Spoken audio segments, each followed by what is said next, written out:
Okay 45వ వార్డులో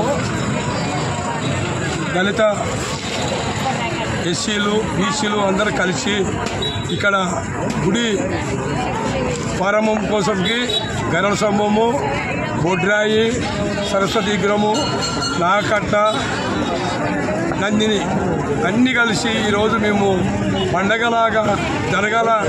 ఒక labour కాలనీలో చాలా నష్టపోయినాం కాబట్టి, చాలామంది దెబ్బతిన్నారు కాబట్టి మా కోరిక నెరవేర్చాలని మేము మీ అందరి పుణ్యములో నేను నిర్ణయించినాను.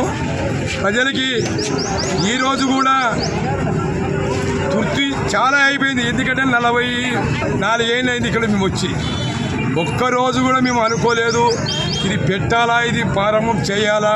మాకు ఎందుకంటే కలిసి కొన్ని క్రిస్టియన్లు ఉన్నారు, ఓసీలు ఉన్నారు, బీసీలు ఉన్నారు, హిందూ మతాలు ఉన్నారు కాబట్టి వాళ్ళందరి ద్వారా నేను నిర్ణయించుకొని నేను వీళ్ళకి ఒక గుర్తింపు ఉండాలా. ఎప్పుడైంది ఇది గరుడ స్తంభం కానీ బొడ్రా కానీ ఏ డేలో అయింది, ఎవరి ఆధారంలో అయింది అనేది ఉద్దేశంతో నేను చేసినాను.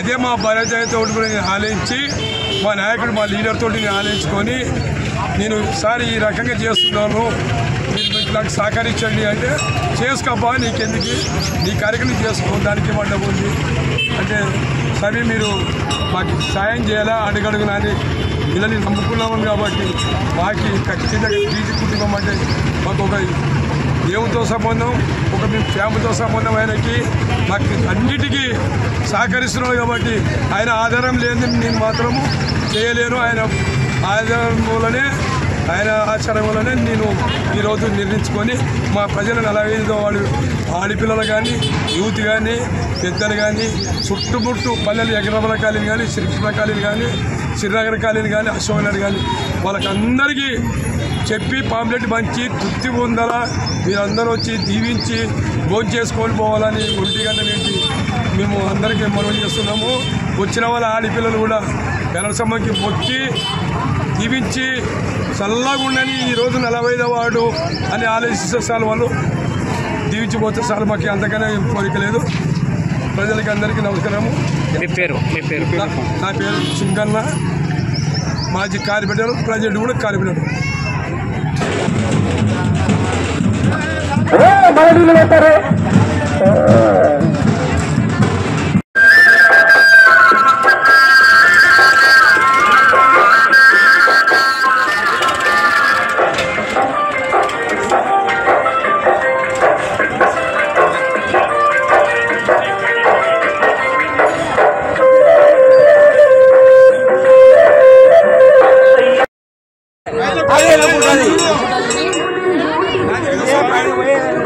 మంచిపోతాడు పైకి.